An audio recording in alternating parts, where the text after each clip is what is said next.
Fala pessoal, boa tarde, boa noite, bom dia. Estamos aqui com mais um episódio da série Jornada.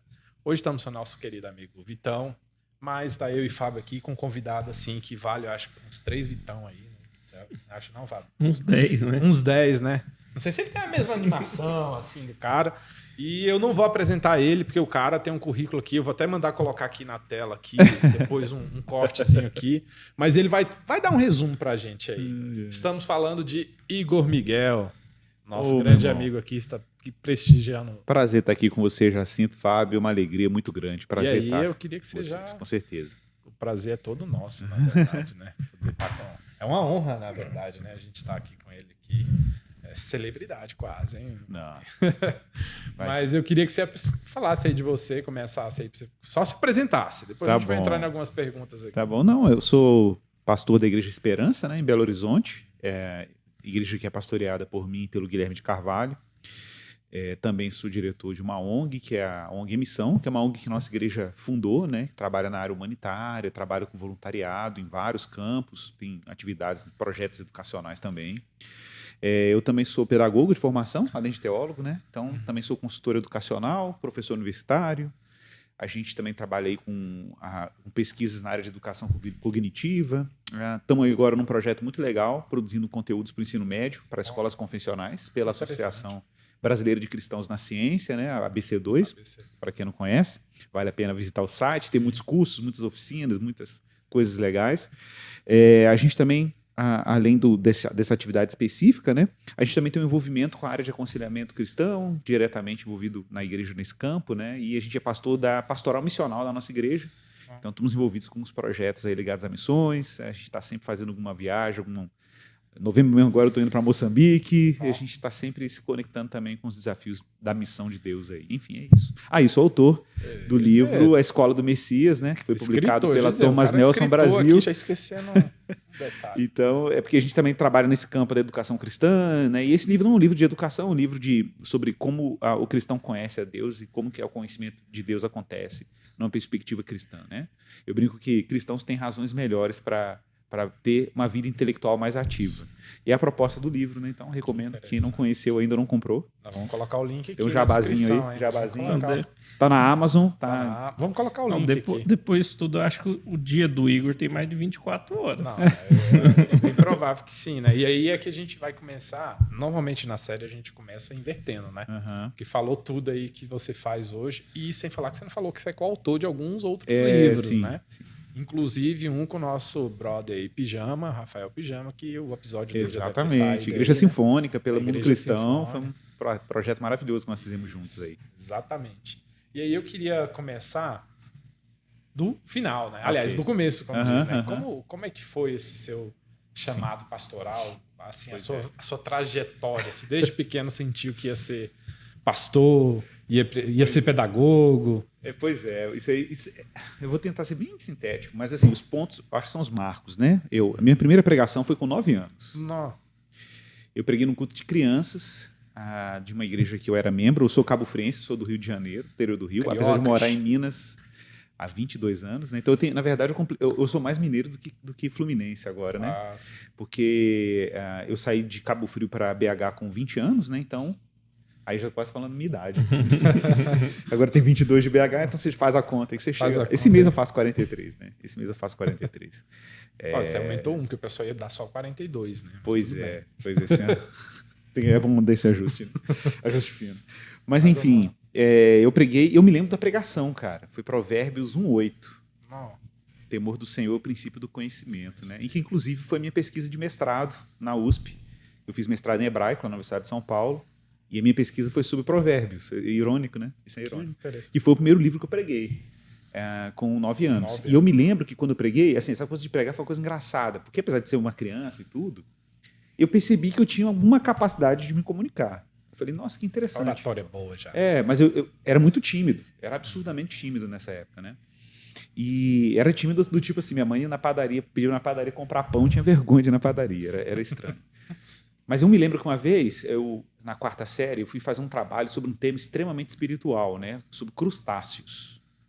Crustáceos? É um tema muito espiritual, eu muito preciso... teológico. Agora fiquei curioso. Então foi um trabalho sobre crustáceos E foi curioso, porque foi um trabalho que eu me dediquei muito para preparar ele. E aí, no dia que o grupo de estudantes, estava dividido o grupo lá, cada um pegou uma parte e tal, aí eles falaram assim, ó, o Igor vai falar, vai dar aula do tema, que tinha que dar uma aula, aí uma palestra. Eu falei, ai meu Deus.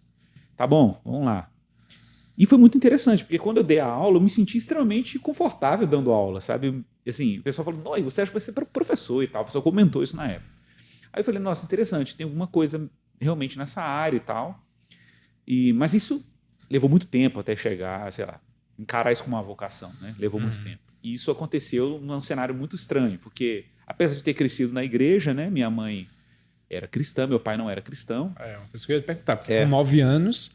Minha mãe então levava a gente para a igreja, sim. Só que eu tinha um esporte que eu amava muito nessa época. Começou ali por 10, 11 anos, que era o surf, né? Surf? Até hoje eu pego onda e tal, tem uma prancha, minha irmã surfa, meu cunhado revelações surfa. aí, hein? Mas eu moro nas montanhas, então para surfar só nas férias, né? Mas tem uma pranchinha, fica lá na casa da minha irmã. Sim. Mas o que é interessante é que quando numa dessas idas para a praia, né? Um amigo meu chamado Rogério, nem sei onde que ele foi parar nessa altura. Se ele tivesse assistindo o Rogério chegou para mim e falou, Igão, eu falei, ô Rogério, vamos surfar, cara, tá rolando altas ondas ali na Praia das Dunas, lá em Cabo Frio, Casuarina. Aí eu falei, vamos lá, cara, tá rolando um vento terral, vamos lá pegar umas ondas hoje e tal. Aí ele falou assim, ô cara, hoje não vou não. Eu tomei um susto muito grande, porque ele sempre dizia sim, né? Aí eu falei, por que você não vai? Cara, eu falei, cara, hoje eu vou numa reunião de oração. E eu, apesar de crescer na igreja, a minha relação com a igreja é uma relação muito, assim... Muito porque minha mãe me levava. É uma realidade muito adolescente. A minha era mais ou menos isso. Minha mãe me levava, eu falei, então tá, né? Mas eu falei assim, cara, você vai deixar de surfar por causa de uma reunião de oração? Mas por quê? O que tem de bacana nessa reunião? Eu falei, não, cara, é um negócio assim muito forte, o pessoal ora junto lá, intercede pelo outro, Deus fala com a gente lá e tal. Eu falei, pô, acho interessante isso. Eu posso ir? Claro, cara, vamos lá e tal. Aí eu fui. Cancelou? Cara, eu fui e eu tive uma experiência muito brutal. Assim. E você tinha quantos anos já? 16 para 17. 16 para 17. 96, 97. E eu me lembro que eu tomei uma pancada muito grande da graça de Deus nessa reunião de oração. Assim. Não vou entrar em detalhes de como que era. Era uma reunião normal de oração, irmãos que oravam junto ali, lia a Bíblia, de várias igrejas, inclusive. É interessante isso, né? Porque desde a minha experiência de fé com Cristo, assim, de encontro com Jesus de uma forma muito concreta, foi num contexto muito de unidade. Eram irmãos de várias igrejas, não tinha uma denominação naquela reunião de oração. Interessante, né? E ali eu tive duas consciências muito grandes. Assim. A primeira era que essa coisa do pecado era mais grave do que eu imaginava. Assim, tipo, era a decadência da minha depravação, era um negócio muito profundo. Por outro lado, eu percebi ao mesmo tempo Deus me acolhendo de uma forma muito amorosa, assim, muito grandiosa. Né? A graça de Deus foi um negócio muito gigante para mim, sabe? E eu me lembro que só chorava, assim, chorava. Mas o curioso foi o que aconteceu no dia seguinte. Foi que eu acordei no outro dia, eu tinha um problema sério com tédio, assim, muito sério. Eu tinha que estar sempre fazendo alguma coisa. Surfava, deve ser por isso que você tem corria. algumas habilidades, assim. Não sei, umas pode 40, ser, assim. Pode ser mesmo. Mas o tédio era um problema. Eu falava isso para minha mãe. Eu falei, mãe, se Deus cuidar do meu tédio, eu acho que eu consigo ser um crente de verdade. E foi o que Deus fez no dia seguinte. Por quê? O que aconteceu no dia seguinte? Os meus amigos vinham, eles tinham um Jeep Willys 64, 63, sei lá, surfista, né? Buzinava na porta, vamos embora pegar onda. E eu tava igual o meu amigo que me chamou para a reunião de oração. Eu falei assim, cara, hoje eu não vou não. Por que você não vai? Tinha uma relação, não é que o surf era um problema, era que a minha conexão com as pessoas dentro do surf era uma relação muito de carência existencial, era uma coisa de aceitação, tinha uma lógica muito estranha. Pertencimento, né? Tipo assim, eu me sinto... E era uma parada meio perversa, porque fazia bem, mas fazia mal ao mesmo tempo, porque tinha muito bullying, muita competição, era um negócio muito louco, assim, muita mulher, sexo pra caramba, esse negócio do sexo. E aí eu ficava olhando para aquilo ali, eu falava assim, bicho, tem um negócio... Estar com aquela galera, naquele momento que eu estava vivendo de espiritualidade, no dia seguinte não tinha nada a ver. Eu sabia que tinha uma coisa muito errada de ir com aquela galera naquele dia. E aí eu falei, não, hoje eu não vou não. Eles ficaram muito assustados de eu dizer também, como foi o caso. Por que você não vai? Não, hoje eu não quero. Tal. Eu não dei uma justificativa assim. E eu me lembro, cara, que eu tinha muita dificuldade de ler. Eu tinha uma preguiça de ler, absurda. Assim. A Bíblia era um negócio que me dava sono. Ler qualquer coisa me dava sono. Eu queria ler, mas não conseguia. Eu era um wannabe, né? Era sempre um wannabe, mas não conseguia ler os negócios. E eu me lembro que eu entrei numa pira de ler a Bíblia E a Bíblia não era a mesma que eu tinha em casa. Eu falei, cara, o que aconteceu? A Bíblia sempre teve aqui em casa. Minha Bíblia é a mesma que me deu de presente não sei quantos anos atrás. Parece que tá pulando aqui. Por que a Bíblia tá viva assim? Parecia que eu tava com internet. Sabe quando a internet quando chegou? Eu me lembro até do dia da internet chegou. Assim. A Bíblia tava muito viva. Era muito atual tudo que eu lia, sabe? E aquilo gerou em mim, cara, uma coisa muito louca. Eu me lembro de 10 da noite começar a ler a Bíblia e ler. Meu pai me deu, eu pedi para minha mãe, meu pai me dar de presente uma Bíblia. Meu pai não era cristão, mas eu pedi, ele me deu uma Thompson. Bíblia Thompson. Nossa. Os antigos devem se lembrar da Thompson. A Thompson é... E aí eu tinha uma Bíblia Thompson, sempre gostei de Bíblia grande, né? Aí eu tô com uma Bíblia grande aqui, a pra quem não tá vendo. Nunca vi versão pequena dela, não. Mas Né? deve ter, né? Tem, pior que tem, mas a minha era maior. E aí eu tenho guardado até hoje lá em casa essa Bíblia, eu tenho um carinho muito grande por ela. Aí a Bíblia Thompson, e eu me lembro que meu pai me deu, e eu falei assim, cara, eu vou ler essa Bíblia. E comecei a ler 10 da noite, era 11 da noite, meia-noite e tal, o sol nascendo, e eu tava lendo a Bíblia, cara. 4 da manhã, o sol nascendo, assim, eu olhava pra janela, eu tomava um susto. Eu tava lá lendo a Bíblia. E foi um batismo de Bíblia, eu brinco que meu batismo de Bíblia, porque eu li muito a Bíblia nessa época, e não demorou muito para eu querer compreender melhor a Bíblia. E aí que foi o lance doido. Porque eu fui para a escola, estava no ensino médio, cheguei no colégio estadual, aí eu tinha uma colega que essa menina era minha namorada, era uma paquera da 4ª série.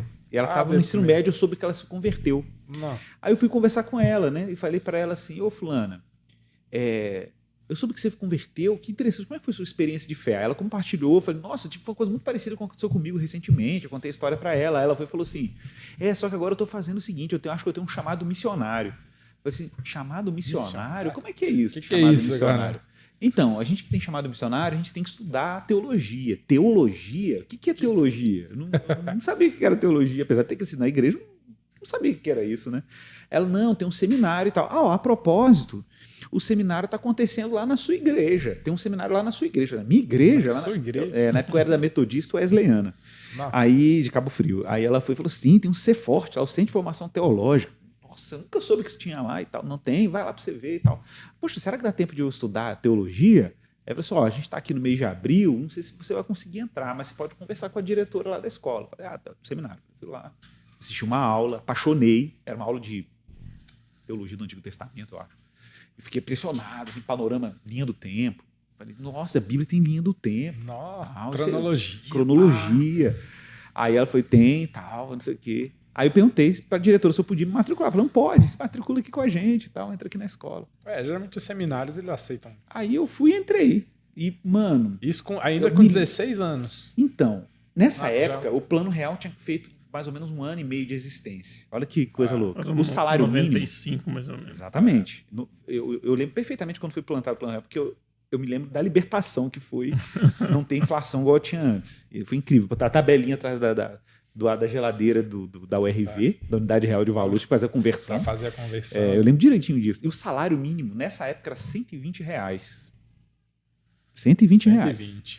E eu dava R$12 de dízimo, e o que sobrava era para pagar a parcela da enciclopédia bíblica que eu comprava no carnê. Nossa. Vou bater na mesa. Não, né? pode ficar à vontade. Que eu pagava no carnê. E aquilo era maravilhoso para mim, porque um mundo se abriu para mim, que era o mundo da Bíblia, né? Só que eu não tinha intenção de ser pastor. Eu queria ser um missionário, eu queria ser um pregador itinerante. E nesse momento você também estava ávido para conhecer a história toda, conhecer né? Ao tudo, fundo, eu queria né? conhecer a palavra de Deus. E eu me lembro que o meu primeiro contato com a língua grega, a Bíblia no original, foi um negócio louco, porque eu acabei mestrando em hebraico depois, mas nessa época o hebraico também era muito difícil. Aí eu falei, não, vou estudar grego. Aí eu peguei, meu pai trabalhava no Rio, né? Pai, compra para mim lá na Casa da Bíblia uma gramática do Novo Testamento grego, um Novo Testamento grego, um dicionário de grego do Novo Testamento. Aí meu pai foi, comprou, me deu de presente 3. Nesse ponto, meu pai era E o legal. Lexo, né? Era o Lexo, E aí eu manuseava aquilo e eu comecei a estudar o grego do Novo Testamento, começava a consultar a Bíblia no original, aquilo abriu outro mundo para mim. Foi muito legal, porque eu fui por essa porta da exegese bíblica e da teologia sistemática, né? Foi os 2 caminhos da teologia que inicialmente eu tive muita paixão. Cara, mas foi louco, porque eu era de um ambiente muito pentecostal. Imagina. E eu tinha uma tensão, porque eu gostava de estar nas reuniões de oração, gostava do trabalho de evangelização, de pregar na praça pública. Preguei muito em praça pública, muita gente convertendo em praça pública. Pregava em pontos de pregação, remotos. Uma vez eu fui em Iguaba Grande, uma cidade vizinha lá de Cabo Frio, E a igreja estava plantando uma congregação, que chamava assim, né? E a congregação era no interior, numa garagem de uma casa de uma irmã. Eu me lembro direitinho, cara. Um dia eu desci de ônibus, andava mais ou menos 1,5 km a pé assim, e tava chovendo muito. E eu tinha uma pastinha, igual do Testemunho de Jeová, já viu aquela pastinha? Eu andava com aquela pastinha, né, seminarista, cheia de Bíblia lá dentro, manuais de esboço. Eu tinha um livro de esboços do Caio Fábio. Nossa! Tinha o livro de esboços do Caio Fábio. Aí eu andava com a pastinha ali, um dia tava chovendo, rapaz. Eu parei no meio daquela chuva. Eu lembro dessa cena, assim, as gotas de parece que cena de filme, né? As gotas de chuva pingando na lente do meu óculos. Eu olhando para o céu assim, e eu falava, Deus, está muito difícil hoje eu chegar na congregação, mas eu sei que de alguma maneira isso aqui faz parte da história que o Senhor tem para mim. E era dureza, mano. Era dureza. Imagina. Mas Jesus estava ali presente. Estava. Eu chegava lá na congregação, pregava para a irmã, que era dona do ponto de pregação, e o marido dela. E os irmãos não chegaram porque choveu. Isso fala de perseverança, né? De Choveu. resiliência. E eu pregava como... Até hoje eu tenho esse hábito, eu prego. Não importa quantas pessoas tem, isso aí para mim nunca fez diferença. Eu vou pregar para 13, para 12, para o mesmo. Foi a escola disso, sabe? Que interessante. E foi muito forte. E eu me lembro que quando eu saí, para mim é até emocionante falar isso. Eu me lembro que quando eu saí de lá e voltei para o seminário, eu ficava sempre assim, na congregação, trabalho missionário, tudo muito assim, precário, né? Mas eu me lembro nitidamente assim, que depois dessa experiência, eu percebi nitidamente Deus me chamando assim para alguma coisa para além daquilo que eu estava fazendo. E foi curioso, porque quando terminei o seminário, eu decidi para Belo Horizonte para quê? Para continuar meus estudos teológicos. Sim. Tinha mais estrutura, tinha mais condições. Você foi a convite de alguém nessa época? Então, você já tinha alguém assim? Cara, o que acontece? Isso é uma coisa que pouca gente sabe. Além do Caio Fábio, né? Você já tinha uma outra pessoa. Esse é o ponto. 96, 97, eu acompanhei a queda do Caio, né? E quando houve aquele escândalo do Caio, da Vind, tudo, eu me lembro que eu cheguei um dia no seminário, meus colegas estavam na porta com a revista Vind, com a matéria de capa com a entrevista do Caio. Nossa. E eles disseram, Igor, você soube o que aconteceu? Eu falei, não tinha internet, né? Tinha, mas não era acessível. Não era tão popular. Eu até tive acesso já à internet nessa época, mas não era uma coisa assim. Fácil. Como é hoje, obviamente. Não tinha no celular o tempo todo, não. Né? A revista impressa ainda era um grande mídia, né? Do meio evangélico. Aí a capa com o Caio, com aquela cara melancólica, assim, tipo, né? Ele contando o desabafo dele lá, a confissão dele. Eu acho que o título era a Confissão de um Pastor, não lembro como é que era o título, a revista era dele, né? Mas era melhor que tinha na época pra gente. E aí aquilo desarranjou meu mundo. Teve um efeito muito ruim. Você meio que decepcionou, né? Cara, não foi com o Caio que me decepcionei com o movimento evangélico. E foi uma crise com o evangelicalismo, assim. Eu falei, caramba, o que a gente tem agora? O que sobrou? Eu não vou falar os nomes, né? Mas assim, eu olhava para um lado, era um pastor conhecido aí do neopentecostalismo, o outro era um pastor da teologia da prosperidade. As referências não eram boas, né? E não tinha muitas referências. Tinha alguma referência, mas as referências a gente não tinha acesso, né? Você imagina, nessa época você tinha o Ari, né? Você tinha o Ed, você tinha o Gondim, né? Eles eram ainda bem evangelicais nessa época, né? E mas não são tão próximos, né? Não eram. Você não tinha acesso às coisas assim facilmente, né? E a gente também não tinha grana para comprar um VHS, né? De palestras. Não era uma coisa acessível. Então, imagina, eu 120 reais, né? Pagava. Entendeu? Imagina essa cena. Não, antes até de você falar desse acontecimento aí que marcou para você, volta um pouquinho antes, porque a vida pastoral, essa vida de ministério, ela tem um custo financeiro também, né? Tem. Então, assim, as pessoas, você tá contando aí que foi vencendo, mas tem todo... Tem tudo isso. Seu pai aqui bancava? Não, era... com o que você trabalhava? Exato, então, né? eu era técnico de informática. Olha aí, então, ou seja... Você montava computador. É porque hoje em dia as pessoas pensam assim, poxa, eu quero ser igual o Igor Miguel lá e tal, quero ter um canal, papapá, mas e aí? Minha vida era sementes essa, que eu montava computadores, rasguei muito a minha mão em gabinete de computador serrilhado, montando K6 2500. Nossa, Pentium 3. Pentium 3, era loucura. E fazia uns trabalhos também, depois teve um tempo que eu fui secretário do pastor, né? E ajudava o pastor. A igreja ajudava? Não, me ajudava com esse salário, né? Que eu tinha. Minha passagem era do meu bolso. Muitas vezes minha mãe que dava vale transporte para eu ir pregar nos pontos de pregação e tudo. É engraçado, você pega a vida ministerial, assim, principalmente missionária, a gente vê muito assim, nos projetos que a gente participa, assim, a pessoa quer uma garantia 100% assim, do recurso, só vai se tiver, se você me der garantia que eu não vou passar nenhum tipo de dificuldade. Exato. E uma garantia que o dia que eu voltar, eu vou ficar bem assim, aí eu vou. Exatamente. E essa vida, às vezes, igual você contando aí, que você só cria em Deus, né? Só tinha Deus mesmo. Cara, nem uma profissão assim, tipo, uma profissão com ensino superior eu tinha nessa época. Eu tinha o seminário, que era livre, então minha sustentabilidade. E tinha uma habilidade técnica, né? Que era a informática, que isso me deu sustentabilidade. Inclusive, quando mudei para BH, em 2000, imagina, eu cheguei lá com a mochila nas costas, 20 anos de idade. Foi um negócio muito louco, porque eu cheguei em Belo Horizonte depois da crise do Caio, né? Por que eu fui para lá? Em busca de alguma coisa que me desse sentido, uma outra referência. Então, e eu cheguei num contexto assim bem sectário. Com os contatos que eu tinha em Belo Horizonte, era um pessoal bem sectário, muito raivoso em relação à igreja evangélica. E foi o pessoal que me recebeu lá. E eu entrei num rodamuinho teológico muito perigoso. Muito perigoso. E o pessoal se aproveitou dessa minha carência, sabe? De referências. Sim. E eu também fui muito frágil, fui muito conivente com esse abuso. Foi um abuso teológico. Hoje eu considero um abuso teológico. Mas você julga isso porque também... 20 anos, né? Você exatamente. Muito apaixonado por Deus, muito querendo fazer as coisas certas. Relativamente novo na fé também. Relativamente novo na fé. Porque por mais que você tendo... Exato. Eu falo porque com certeza. Eu nasci num lar... Não totalmente cristão, a minha mãe era, né? Mas eu fui me converter mesmo, entender o que era aquilo que eu fazia na igreja... com 14 anos. Exatamente. Né? Então, assim, eu cantava 9 anos, 8 anos, eu cantava na igreja, fazia um monte de coisa, mas, ou seja, com 20 anos eu teria 6 anos de fé. É a mesma coisa sua. Talvez com 16 é que você começou a conhecer de verdade. Exatamente. Né? E foi nesse período que, apesar de todas as coisas que eu passei nesse período, foi muito ruim, foi um período longo, fui quase 10 anos nisso, cara. Assim, mais ou menos 10. 7 a 10 anos. Porque quando chegou ali pro 7º ano em Belo Horizonte, aconteceu um marco muito importante na minha vida. Mas daqui a pouco você conta ele. Conheci minha esposa nesse período, né?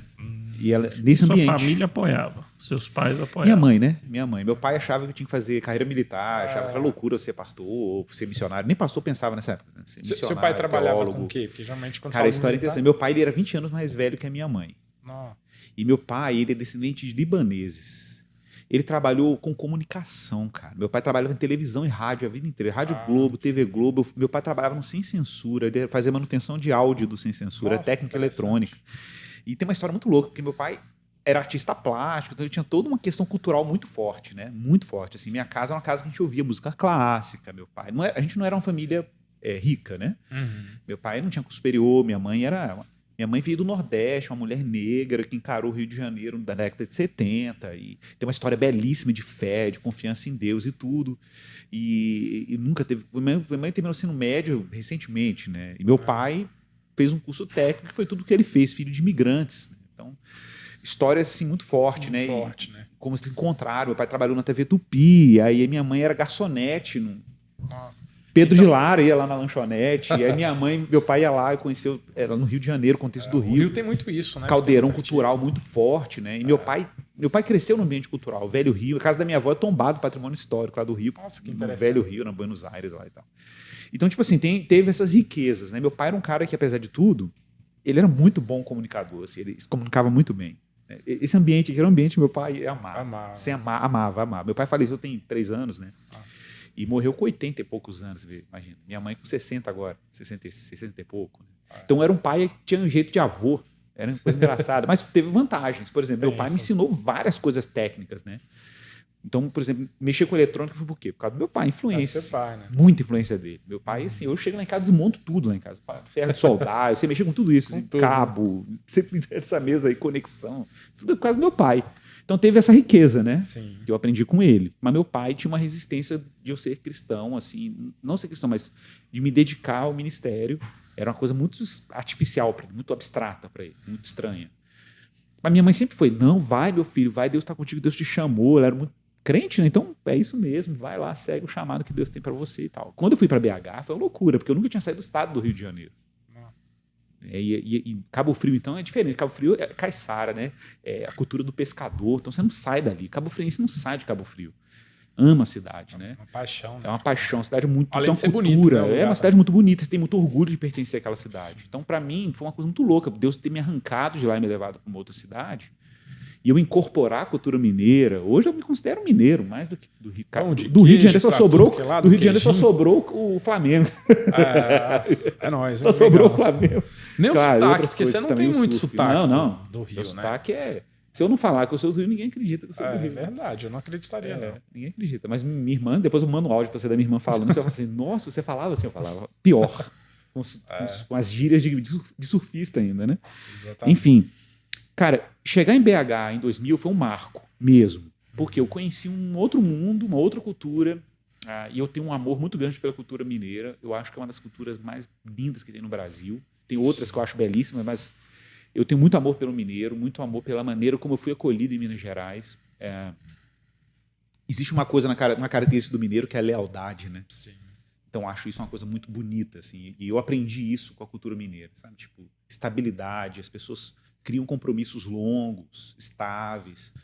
Né? No Rio, não quero fazer uma comparação, tem exceções, mas no Rio é uma coisa muito volátil, né? A cultura do Rio de Janeiro é muito volátil, muito tranquilão, poucas conexões. Deus, tá todo mundo é amigo de todo mundo, muito amigo. Lá não, as pessoas são leais, né? Tem aquela coisa. Em geral, né? Claro, tem exceções em todos os lados. Mas a gente percebe, quando vem de uma cultura para outra, certas características que são predominantes. Né? Sim.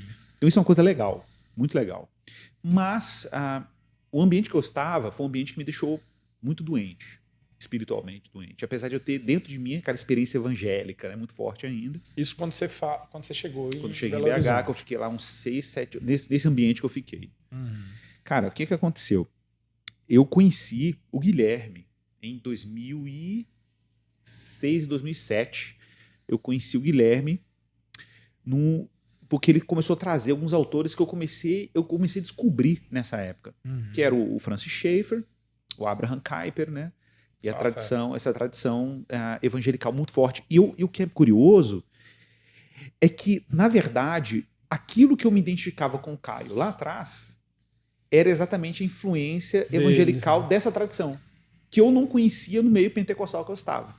Era mais por conhecer do Caio. Entende? Exatamente. Mas aí eu fui descobrir que aquilo que tinha lá no Caio, lá atrás, que era uma coisa meio Lausanne, Pacto de Lausanne, era uma coisa meio John Stott, meio Francis Schaeffer, tinha um lugar ali, tinha um lugar de onde isso vinha. Eu não sabia que tinha uma tradição. Quando eu tive contato com essa tradição, foi um mundo que abriu para mim. Nossa. Absurdo, gigantesco esse mundo, e grande. Por quê? Porque eu estava transicionando para a academia, estava entrando para a universidade, para pedagogia. Eu queria fazer história, mas depois eu decidi fazer a pedagogia, porque eu falei, cara, docência. Eu ia até te perguntar de onde nasceu esse. Por causa dessa coisa do também, ensino. né? Do ensino, né? Do ensino. E eu tinha uma curiosidade intelectual muito grande com a vida acadêmica. Eu falei, cara, eu tenho que ter uma graduação, outra graduação.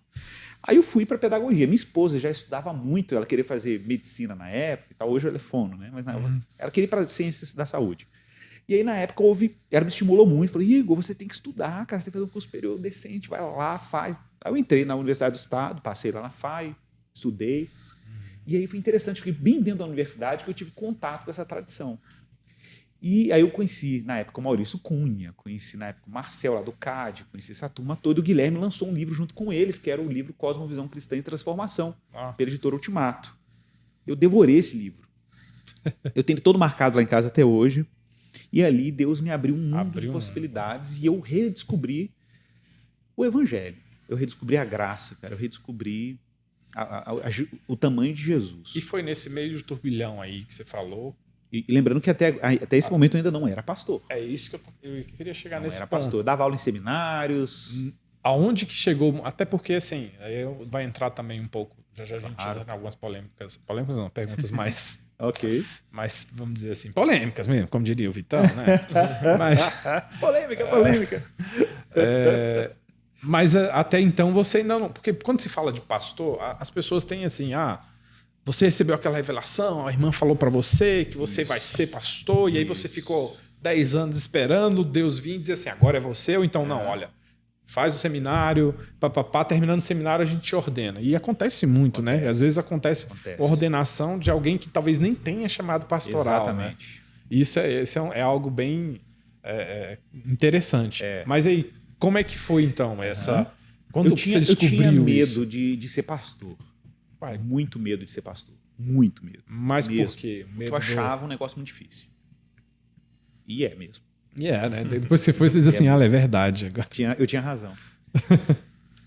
Mas assim, mas o medo não era uma boa justificativa para dizer não para a vocação, né? Mas ela foi necessária, inclusive para o processo de assumir a vocação pastoral. Mas enfim, o Guilherme me acolheu muito nessa época. Estava em crises, assim, boas crises, né? Porque eu estava me aproximando do evangelho, estava soando muito com o contexto que eu estava antes. E o Guilherme tinha acabado de plantar uma igreja. Que é essa que você que é a tá Igreja hoje, Esperança. né? Igreja Esperança. Que era uma igrejinha pequenininha, em cima de um depósito de tintas, cheio de universitários, da BU, da Aliança Bíblica Universitária. Todo mundo solteiro. Um casal ou outro. Tinha uns mais idosos, que eram onde a igreja nasceu. Você que vem do Pentecoste, seria improvável chegar nessa igreja. Totalmente. E aí... Mas tinha uma característica muito interessante. Qual era a característica? O púlpito era absurdamente... Como é que eu explico? Era um púlpito muito, muito forte. Era um púlpito muito denso. Mas não era denso porque você fazia, denso porque o Guilherme está filosofando. Não, ele era denso de Jesus. Esse era o ponto. Muito poderoso, vamos dizer assim. Muito. E era estável. Não era um púlpito imprevisível. Se eu pudesse falar que a Igreja Esperança tinha essa marca, era essa marca. E era uma coisa legal também, porque era um púlpito despretensioso ao mesmo tempo. Apesar de ser profundo, ele era despretensioso. Tipo assim, era uma igreja que você chegava e as pessoas chamavam... O Guilherme não era de pastor Guilherme, era de Gui. De Gui. Entendeu? Estilo sal da terra aqui. Nossa. Tipo isso, exatamente. Não, eu falo quando venho aqui pregar aqui, eu me sinto muito em casa. Eu tenho dificuldade hoje de pregar em muitas igrejas. Verdade. Inclusive, eu não falei pastor Igor, Miguel. Não, né? ninguém falou, é Igor. E era Gui. E aí eu falei, nossa, mas o cara é um mestre em ciência da religião, em teologia, blá, blá, blá. Não tinha títulos, não tinha nada disso. As pessoas eram as pessoas. Mas, ao mesmo tempo, havia uma profundidade em tudo que era feito, sabe? E era tudo muito simples, mas era maravilhoso. Quando eu saí daquele contexto que eu era antes, assim, as pessoas... Eu vivia pregando no Brasil inteiro, com aquelas coisas todas, aquelas maluquices todas. Eu tenho até vergonha de falar dessas coisas hoje. Mas assim, eu tenho que falar porque é parte da biografia. Pode falar. E eu me lembro que quando eu cheguei lá, as pessoas da outra comunidade que eu era iam lá para saber que igreja era essa que me fez arrancar daquele lugar que eu estava antes. Porque como você deixou uma estrutura daquela... A gente pode falar o nome da tua igreja? Não pode. Então ok. Não pode porque eu não quero falar mesmo. Porque eu acho que não vale a pena. Mas, enfim, quando as pessoas iam na Igreja Esperança e falavam assim, nossa, deixa eu ver que igreja é essa que o Igor tá. E elas chegavam nessa igreja e chegavam lá, eu de bermuda com o meu All-Star sentado na última fileira. Isso já foi em 2007? 2010. Porque em 2007 começou a minha crise dentro desse movimento, porque eu tive contato com o Gui. Mas eu fiquei em 2007, 2008, 2009 e 10 que eu saí. Entendi. Junho de 2010. Mano, quando o pessoal chegava lá, ficava assim, mas é um fracasso. Olha que fracasso. Em cima do depósito de tinta, sentado ali atrás. Fracassou. E é isso mesmo, que bom. Não estava nem para ninguém, eu não queria estar preocupado com nada disso. Eu queria. O importante era sentir Deus, né? Eu queria Jesus, cara. Eu queria o Evangelho, eu queria a graça, eu queria o testemunho do amor de Deus, eu queria crescer em Jesus. Só isso. E a minha esposa, o que mais legal foi a transformação que ela também experimentou, porque ela era fundadora dessa igreja, uma das fundadoras. Da Esperança. A mãe dela, minha sogra. E você conheceu... Não da Esperança, dessa anterior, seita doida que eu ia até te perguntar, e quando foi que você conheceu ela? Eu conheci ela dentro da seitona lá. Ela já estava lá quando eu cheguei, né? Quando eu cheguei aqui, meu senhor já estava. Né? Assim, quando eu cheguei ali, a minha esposa já estava. E aí, ela saiu comigo, né? Mas ela saiu comigo porque ela foi transformada com o Evangelho junto comigo. Sim. Eu me lembro, cara, que a gente viu uma pregação do John Piper, um trecho, um recorte, chamava A Supremacia de Cristo. E ele dedica naqueles 10 minutos uma descrição de Cristo que até hoje me marca. Quando eu assisto, eu sempre choro. Eu assisto e choro. Ele fala sobre a magnitude de como Deus criou o universo, do jeito que ele criou e como tudo isso é para Jesus, né? Tudo. Aí ele fala assim, que quando um pássaro canta lá na Ásia, uma borboleta bate a asa no Nepal. Tudo é para glorificar. Piper, né? De pregar. E aí ele vai e fala assim, tá tudo apontando para Jesus. Tal. Quando eu li aquele velhinho pregando daquele jeito, eu falei assim, cara, o seguinte... Se esse senhor está nessa idade que ele está falando de Jesus, desse jeito que ele está falando aqui, E eu tô aqui perdendo tempo falando de religião, legalismo, como que as pessoas podem ser moralmente melhor, independente do evangelho, blá, blá, blá. Se veste como? Pode pentear o cabelo, não entendeu? pode. É isso aí. Você toca chofar, usa talite, kippah, canta em hebraico, não sei o que, tinha essas loucuras e tal. E profetiza, ato profético. No off eu quero saber o nome dessa igreja. Ele falava assim, se eu tô perdendo meu tempo, eu tinha que estar fazendo era isso aqui. Porque foi isso aqui que começou a minha vida. Foi assim, entendeu? E a minha esposa foi assim também. Cara, o louco foi quando, nesse contexto, eu fui num retiro do Labri. Labri Brasil, para quem não conhece o Labri, vale a pena pesquisar. Sim. E foi o primeiro retiro do Labri. O Labri estava começando ainda, tal. O Guilherme trouxe o Labri para o Brasil, foi para a Inglaterra, já tinham voltado e tal. E eu fui nesse retiro. Cheguei no retiro, o ambiente era de uma espiritualidade muito simples, mas era uma coisa bela, sabe? Porque o Labri tem essa coisa de sentar na mesa, a mesa toda com florzinha, na mesa, com florzinha, música tocando um jazz no fundo. Porque o Labri tem essas coisas, a espiritualidade acontece na estética também, né? E aí aquela coisa de sentar na mesa, tem flor, tudo arrumadinho, aqueles, né, a Alessandra dobrado. E a Vanessa, guardanapo dobradinho, aquela coisa. Eu olhei para aquilo, li uma saladinha, aquela coisa bem simples. Cuidado, né? Hospitalidade, né? Hospitalidade, tudo muito hospitaleiro, de livro para tudo quanto é canto. E eu olhei para aquilo e falei assim, cara, tem alguma coisa muito doida na minha espiritualidade que eu não sei o que é. Eu só chorava, não sabia explicar o que estava acontecendo comigo. Chorava. Eu tenho registrado no caderninho, que tinha um caderninho que todo mundo que vai no Labri escreve um caderninho dizendo a sua percepção. Dá um recado aqui, dá um recado da sua experiência. Eu tenho lá registrado o primeiro retiro, a Alessandra falou que tem lá até hoje guardado o caderninho, contando a minha experiência lá. Que legal. Muito louco isso. E aí, eu voltei para casa, minha esposa, olhei para minha mesa e falei, Juliana, a nossa casa precisa ser mais bonita, a gente precisa ter flor em casa. A gente precisa ter... E ela falou assim, o que aconteceu com você? Você foi no do Feng Shui? Tá. Voltou bicho grilo? O que aconteceu com você? E ela não foi, Ju? Não foi nesse retiro. Mas depois ela foi em outras conferências e tal. E eu vi que ela foi caminhando junto. Minha esposa foi caminhando junto nessa. A gente não tinha filhos ainda e tal. Mano, aí a gente foi para Esperança. A gente não aguentou e começamos a ir lá. E era muito modesto, tudo muito modesto. Aí um dia o Guilherme falou assim, cara, você já caminhou, mano. Você não quer pregar aqui na igreja, não? Aí eu, pregar aqui, cara? Como assim? Ixi. Como que eu vou pregar nesse púlpito? Esse púlpito aqui é... Só de eu chegar perto eu já sinto um peso. Esse aqui, púlpito aqui, mano... Gente, eu tô falando púlpito aqui, a pessoa pode imaginar uns palácios, mas eu tô falando de um lugar muito simples, muito modesto. Tudo muito simples. Do peso que você sente estar lá, né? Mas era santo o negócio. E aí o Gui falou assim, tá bom, Gui, eu aceito o desafio. Aí eu fui e preguei, glória a Deus, preguei. Aí depois preguei outras vezes, ajudava nas classes catequéticas. E quando eu vim para Esperança, começou a vir muita gente lá da outra igreja que eu era. Até hoje tem muitos que são sobreiros lá hoje. Sim. Cara, tem gente conhecida hoje que veio de lá, que veio nessa leva. A gente tem aí o Aender Borba, que é psicólogo, capelão do Martin Busser, meu amigo. Foi presbítero com a gente lá na Esperança, veio comigo na época. O pastor de jovens. O Bibo não veio de lá, não, né? Não. O líder de jovens da Esperança hoje veio de lá. Então, assim, a gente tem vários irmãos lá na Esperança que vieram desse contexto comigo. E vieram aos poucos, né? Outros chegaram depois. Mas o que é interessante, mais legal, foi quando o Guilherme, um dia, eu estava muito envolvido com a igreja em várias coisas, queria ajudar, e como essa galera veio junto, também acabei pastoreando elas, né? Pastoreando sem ser pastor, né? Sim. E aconselhava, cara, fazendo coisas de pastor o tempo inteiro. Não era pastor. Para mim, ainda assim, cara, pastor é uma abstração. Aí um dia, bicho, eu estava em casa orando, eu estava bem naquele limiar, assim. Falei assim, cara, e se eu tiver vocação pastoral mesmo? E aquele medo danado de assumir isso. E eu falava assim, cara, não, mas eu sou pedagogo, né? Acho que eu vou dar aula na universidade. Eu tinha terminado o mestrado, vou fazer um doutorado e vou dar aula na universidade. E vou ajudar na igreja como ajudo hoje. Mas há um detalhe, né? Porque o seu pensamento também nesse momento, porque você não queria ser, digamos assim, ser pastor pelas referências que você tinha também, né? Exatamente, cara. Porque você vê aqueles, às vezes, um sofrimento talvez desnecessário. Exatamente, né? assim. então acaba que você fica traumatizado, assim. Cara, se for para ser pastor mano, dessa forma, não você quero. Falou tudo. Então, foi nessa época que um amigo meu falou para mim assim, ó. André Tavares, um grande amigo nosso, na época, né? Que ele depois sumiu.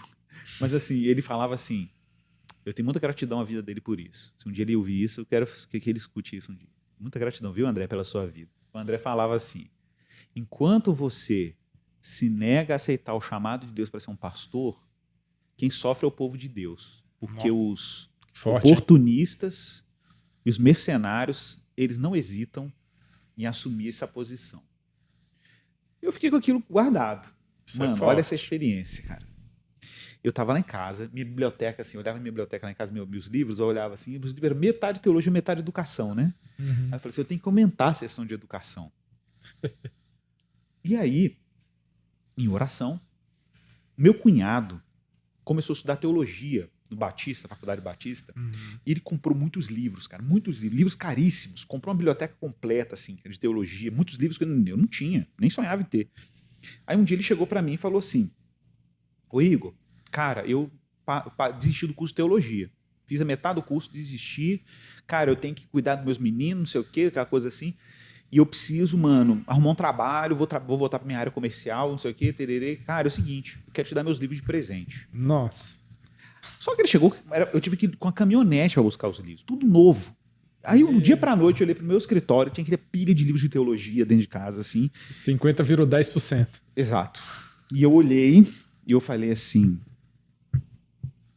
cara, Deus tá falando comigo. Deus tá falando comigo. Aí, passa uma semana, o Guilherme me manda um zap, fala assim, cara, eu quero marcar um almoço com você e o Aender, que é o pastor lá do Martin Bus, que é meu amigo de anos. Uhum. Falei, tá bom. Aí ele marcou o almoço, a gente almoçou junto, eu falei assim, cara, deixa eu perguntar uma coisa pra vocês. A gente tem percebido em vocês um traço pastoral. A Bíblia fala que aquele que aspira ao episcopado, grande coisa almeja, mas você tem que almejar, tem que aspirar. Você aspira ao ministério pastoral, Igor?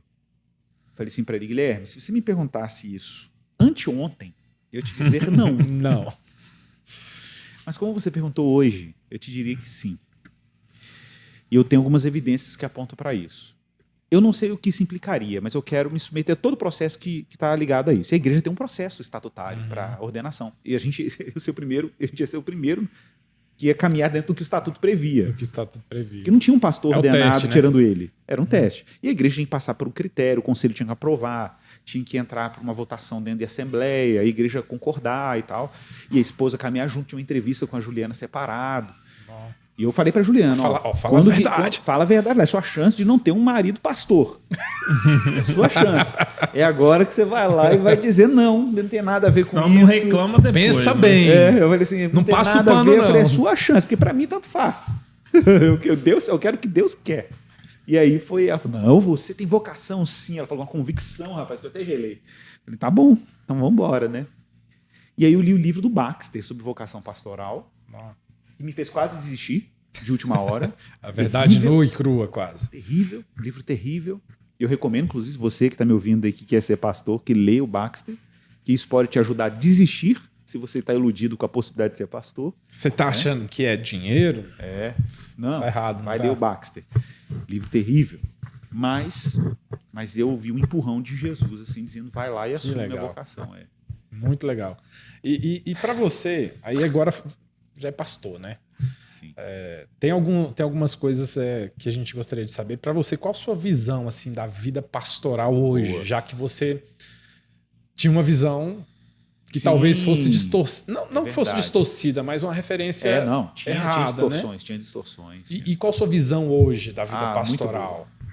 Bom, então, eu entendo que muito nítido hoje isso para mim, assim, na caminhada. Apesar de que isso às vezes pode ser uma tentação, né? Mas para mim é muito nítido. É a minha filosofia para mim hoje no ministério. Tipo assim, eu não sou pastor, eu sou filho de Deus e ponto. Então, tipo assim, se amanhã Jesus falar assim, cara, larga o ministério, ou se a igreja de repente falar assim, cara, para com o ministério, você não serve mais para ser pastor, tá tudo bem. Tá tudo bem. E minha identidade não é essa. Minha Não identidade é o título, não é? Isso é meu ofício, é um ofício. Eu podia ser mecânico, sapateiro, sei lá. Deus me chamou para ser pastor. Servir como pastor. Eu não gosto nem de usar o verbo ser junto com pastor, porque dá uma confusão. É meu ofício. É uma vocação, é uma tarefa. Mas é uma tarefa, só isso que ela é. Entendeu? Tipo assim, não é o lugar que eu construo minha identidade. Tipo assim, minha identidade não é ser pastor. É engraçado quando a gente chega nesse entendimento, assim, parece que... Isso é para tudo, né, Fábio? Se você fala, você voltar hoje a consertar computador, você não vai parar de ser o cristão que Perfeito. você é, não vai parar Perfeito. de evangelizar, não vai Isso. parar. Você só vai perder uma função. Uma função. E outro pode fazer até melhor, fazer a mesma. Mas Não a tem problema. sua vida diária de evangelismo e de cristão não muda porque você é isso. Né? Eu sou filho de Deus. Cara, engraçado que eu me lembro que na época que essa distorção, que eu falei que tinha uma distorção mesmo, eu ficava imaginando assim, e nem era pastor, é só um pregador itinerante, ajudava no ensino na igreja. Eu ficava imaginando assim, nossa, se eu deixar amanhã de falar ou de ler, por alguma razão, fiquei cego, não consegui ler. Eu falei assim, meu mundo acabou. Eu falava essas coisas. Meu mundo acabou. Interessante, né? Eu falei, meu mundo acabou porque é o que eu sou. Tudo que eu sou, eu sei fazer, é isso. Mas isso era um farisaísmo brutal. Isso era uma distorção do evangelho. Isso era salvação pelas obras. Salvação pelas obras. Achando que o que você faz... ia determinar a minha identidade, minha segurança, quem eu sou. Hoje eu não tenho essa pira, entendeu? Tipo assim, não, se eu ficar lá vegetando numa cama, eu tô lá em comunhão com Jesus em oração, ele é meu pai, eu sou filho dele, tá tudo certo. Quem sofre é quem... Já deu tudo certo. Exatamente. Concorda? Interessante. Mas isso assim. Agora, claro, a gente tem as tentações na jornada pastoral. Às vezes a gente tenta dar uma patinada, dar uma escorregada, de repente você... Eu até comentei agora com o Marcão aí, né? A gente tem experiências pastorais, às vezes, assim, complicadas de você se ver salvador de pessoas. Né? Você se envolve emocionalmente com o cuidado pastoral de tal forma que você fala assim, nossa... E começa a rolar um abuso emocional. Sabe, assim? Às vezes querendo e sem querer, sem querer, assim, você inconscientemente você entra numa dependência emocional, não da pessoa, mas daquela relação de cuidado que você acha que está cuidando, mas na verdade você está sendo só um canal, né? Você está querendo uma recompensa de ver aquela pessoa bem, e ela fala assim, nossa, viu, meu pastor me acompanhou, que coisa linda, hoje eu estou bem porque o pastor me ajudou. E você esse aplauso não vai para Jesus, entendeu? É isso que eu ia perguntar. Você acha que há muita vaidade assim no meio pastoral? Tem. Demais, né? Mas muito. E quando você eu acho até menos que... Hoje, conversando com o Marcos, eu acho até menos que no meio empresarial. Porque no meio... Eu vou explicar por quê. No meio empresarial, você pega uma grande corporação financeira, sociedade anônima, sei lá, olha o nome do negócio. Tem até um nome bom. Sociedade anônima. Você vê os grandes empresários do Brasil, se alguém não mostrar para você, você não sabe quem é. Não sabe quem é. Às vezes escuta o nome, mas não vê imagem, né? Pensa assim, dono de banco. Isso, que vamos lá. Os caras que mais lucram no Brasil. Isso. Ninguém sabe quem que é dono do Bradesco. Aí, ó. O Itaú é a família Setúbal, mas se ela for aqui no Flamboyant, ninguém reconhece. Agora, no contexto religioso, no contexto evangélico, existe um negócio chamado personalismo, que é o poste-ídolo, o Baal, a tentação dos pastores. É o personalismo, é você construir identidade pastoral. O Keller fala isso. O Keller fala assim, falando para pastores. Ele deu uma palestra no seminário americano. Esse vídeo maravilhoso, nem tem que lembrar o título para indicar. Depois eu indico, mando o link. A gente coloca aqui embaixo. Boa. Aí ele fala assim, olha, é muito fácil você detectar que tem uma coisa errada na sua relação com a igreja. E você tinha que ter uma relação saudável e não está sendo saudável. Ele fala, quando uma pessoa vem para a sua igreja e ela diz para você assim, olha, eu estou aqui porque eu amei a palavra, pastor, amei o jeito como você prega, amei o jeito como você ensina, o jeito como você cuida, e isso te envaidece de alguma maneira. Não. E o contrário, quando a pessoa sai da igreja porque não gostou, e às vezes diz que não gostou, porque achou uma igreja melhor, porque e o seu mundo se desarranja, você tem um problema na sua relação com a igreja. É um problema de associar identidade e segurança existencial com o ministério. Com a função que você está exercendo. É uma simples função. Isso é um risco. Isso é um perigo mesmo. Como que você evita isso? Você evita isso sendo íntegro na sua relação com Deus. Eu brinco, a gente falou do Caio aqui, né? Mas uma frase antiga do Caio. Olha que interessante. Perguntaram para ele uma vez, assim, na época lá, na década de 90, eu lembro de uma pregação, ele falava assim, pastor, pergunte ao pastor, cristão fica endemoniado? Aí a resposta dele foi assim, cristão não, mas pastor pode. Cara, genial. Interessante. Porque o pastor pode não ser cristão. Exatamente. Então, assim, o que me interessa? Me interessa é ser cristão.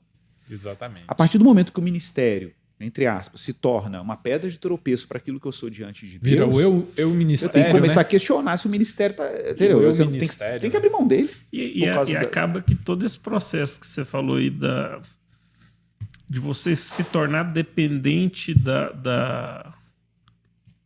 das opiniões alheias, isso mata a igreja, né? Com Porque certeza, Fábio. você não deixa ninguém crescer, aí é aquela história assim, que você tem que criar pais de pais, não, você não tem que criar filhos, você tem que criar discípulos que vão discipular. Exatamente. E o nosso discípulo, eu creio assim, que ele tem que ser sempre maior que a gente, assim, e você tem que incentivar ele a te passar. Perfeito, e hoje, perfeito. muitos Isso aí é pastores, importantíssimo. ele vai podando as asinhas e falando, você não vai voar mais que Olha eu, aí. não. Você vai Olha aí. sempre estar... Centralizando o poder, né? Vamos E, dizer ele, assim. e o pastor, às vezes, cai nessa armadilha, ele não sabe como ser destrutivo em todos os níveis. A igreja Todos vai os definhando, níveis. né? Definha. É interessante. Porque, tipo assim, a gente tem que confiar que Jesus é o maior interessado nesse rebanho. O pastor tem que entender que... Isso eu aprendi com o Eugene Peterson. Quando eu vou para o gabinete, por exemplo, eu gosto muito do gabinete pastoral, sirvo muito no gabinete pastoral, gosto, inclusive. Quando eu vou para o gabinete, eu tenho que entender o seguinte, que quem está cuidando daquela pessoa que está ali do outro lado da mesa, né, é Jesus. Quem está pastoreando é Jesus. Eu só vou ali para mostrar para ela como que Jesus anda cuidando dela. Para ferir. E para assistir isso, testemunhar isso. Olha, você sabia que isso que está acontecendo com você é Jesus cuidando de você, que ele é o seu pastor.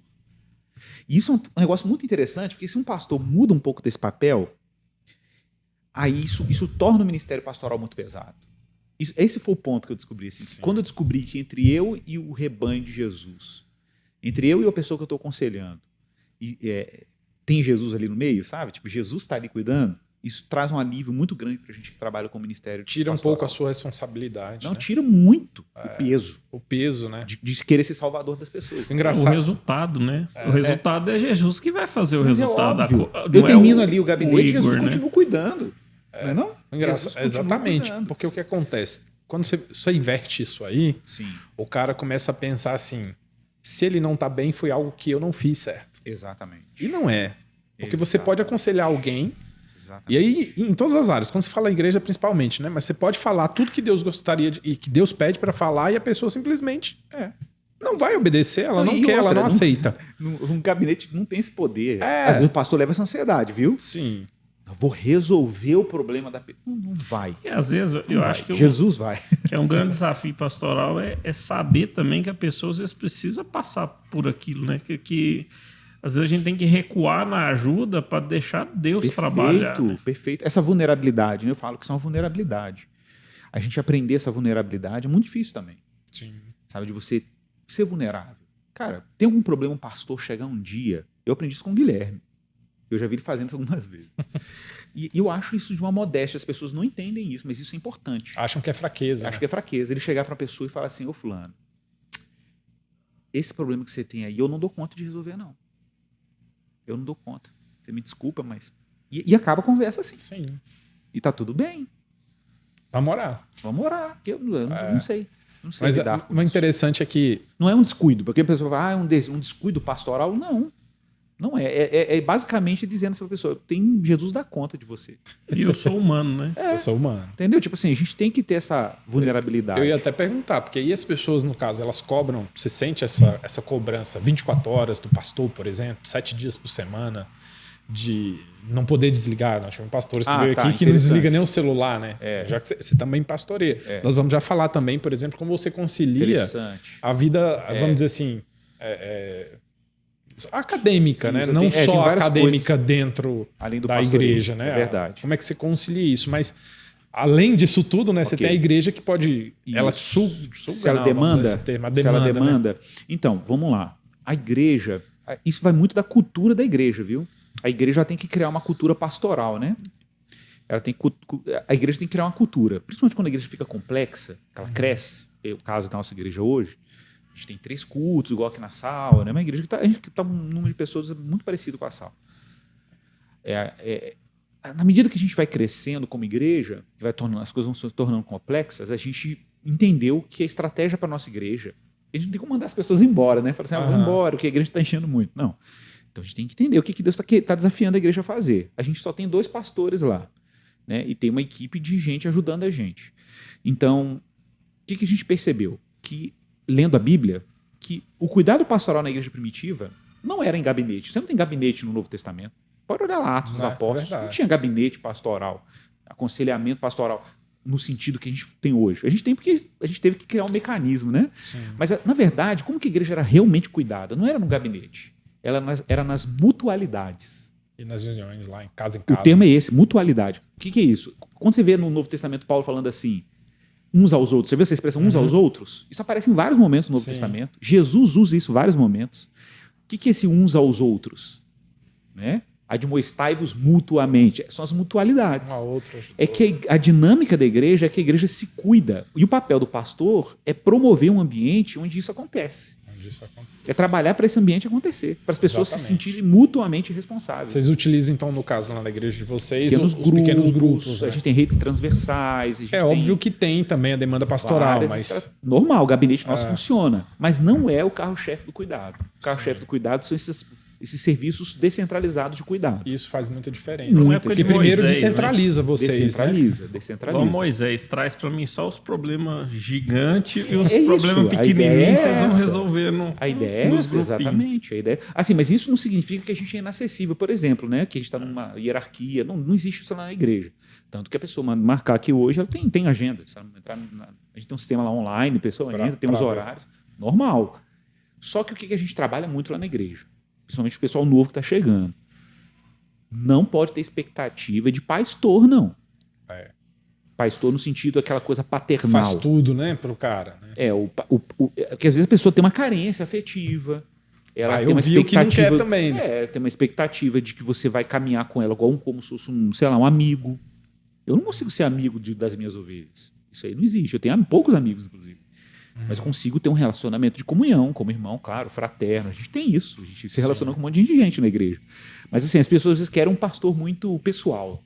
Sabe assim, é meu pastor. Justamente para te colocar num pedestal, né? É o personal pastor. Sou amigo do Pipi, Igor, a gente Miguel, fala do Pipi, personal pastor. Me lembro da música do Johnny Cash, né? Personal Jesus. Personal Jesus. É o personal pastor. Cara, e você diria que, no caso, você falando aí, então, você não diria que a vida do pastor ela é uma vida isolada, digamos assim? Então, existe esse risco. Existe esse risco. E por isso que a gente tem amigos, né? Na jornada, né? A gente tem um grupo até no Zap, que a gente participa, o Pijama tá lá com a gente, que é Juntos numa Direção. E a gente tem... Sempre ali a gente encontra muitos amigos, sabe? Já liguei muitas vezes pro Pijama pedindo ajuda. Sim. Ele já me ligou também pedindo ajuda para orar, né? A gente compartilha livros e compartilha textos.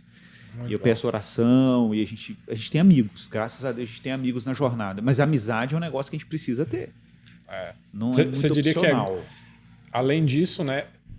Outro ponto interessante seria gostar das pessoas para ser pastor. Tem que gostar. Você tem que gostar de gente. Né? Tem que gostar de gente, tem que gostar Porque gente é difícil, né? Mas assim, isso é fundamental. Isso é fundamental. E eu falo, mas isso é bem prático, viu? Eu falo assim, isso não é só para o pastor, para missões. Eu tenho uma coisa meio do Schaefer, que é muito legal. E o Schaefer tinha muito essa ideia, né? De você ter interesse autêntico por pessoas. Você entender que por trás daquela história ali, você tem que ter... O Gene Peterson fala disso, né? Que cada pessoa é um livro. Então, o mesmo interesse que você tem que ter por um livro, você tem que ter interesse que você tem que ter pelas pessoas. Cara, deixa eu ouvir a história. E quem ganha com isso? O púlpito ganha, a igreja ganha, o púlpito fica mais vivo, mais aplicado. Sim. Então, para mim, me interessa muito ouvir. Eu gosto de ouvir as pessoas. Então, fico muito tempo ali ouvindo. Eu gosto disso, dessa experiência da audição, sabe? Então, infelizmente... O tempo aqui tá... Correu, parece que a gente precisava fazer uma série só com o Igor, né? Sorry. Não contou nem 10% da história vida, mas foi muito bom. Para finalizar, eu queria que você fechasse falando o seguinte. Vale a pena? Vale muito. Vale muito. A vida pastoral? Vale muito. Imagina o seguinte, imagina que, assim, só de Jesus ter feito tudo o que ele fez com a gente já estava sensacional, né? Jesus redimiu a gente, nos reconciliou com ele, abriu o portal da eternidade, nos colocou de volta no mundo. Nossa, Deus, que é isso? A gente tem Deus, cara. A gente tem Deus. Sim. Ok? E para finalizar... Aí, além disso, ele vai e nos convida para fazer o quê? nos convida para ser colaboradores Ser com colaborador do a obra reino. dele, né? Exatamente. Isso é sensacional. Top demais. Cara, ainda tem muita coisa aqui que a gente deveria falar, mas você tem um compromisso agora, nós também, né? O tempo correu que ninguém vê, como sempre. Vou aqui. Muito obrigado, Jacinto. Mas eu queria, antes de tudo, antes de terminar, eu queria Claro. que você deixasse uma mensagem para quem almeja essa vida, né? Ótimo. Está começando, até porque você contou, né? Sua trajetória, ela foi cheia de, às vezes, até decepções.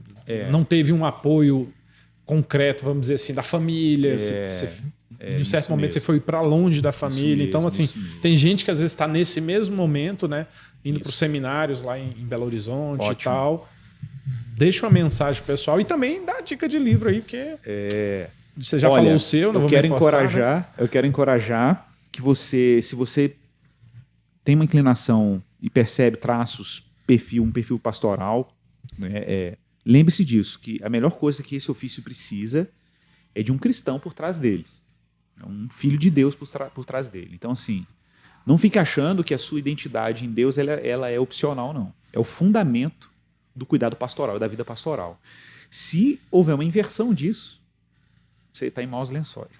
Então é melhor inverter a lógica. Mantenha Jesus como centro da sua vida e vá servir o que Deus quiser que você sirva. Se for ministério pastoral, faça isso como a Bíblia fala, né? Faça isso com esmero, faça isso com dedicação. Isso vai exigir energia, trabalho, estudo, muito. Mas coloque o coração sempre no lugar certo. Calibrar o coração é muito importante para quem está encarando isso como um chamado. Muito importante. Massa. Muito bom, Igor. Um prazer ter enorme. você por aqui. Satisfação, meu irmão. Sempre estar aqui é igual casa. Deixa sua mensagem aí também, Fabão. Agradecer a presença do Igor, um mineiro carioca. Mineroca. Mineroca aí. Mineroca. E vamos deixar aqui, como é muita coisa, parece que a gente não contou nem 10%. Não, acho que a gente tem que gravar um outro episódio. Vamos lá em Belo Horizonte gravar um episódio lá. Vocês são bem-vindos, comer pão de queijo de verdade. E aqui embaixo vai ter os contatos dele, as redes sociais para você seguir, aí. o site e tudo mais. O Acompanhando livro. o livro, comprar também alguns livros, né? E você também pode mandar para a gente uma lista de livros, assim, de dicas, além desses aqui que a gente já tem, né? E, gente, parabéns pela iniciativa, hein? Bacana o trabalho. Obrigado, também vai ajudar nessa muita luta, gente. Com fé em Deus que possa transformar as pessoas. É isso aí. Galera, muito obrigado, que Deus abençoe vocês. Forte abraço e não esqueça de curtir e compartilhar.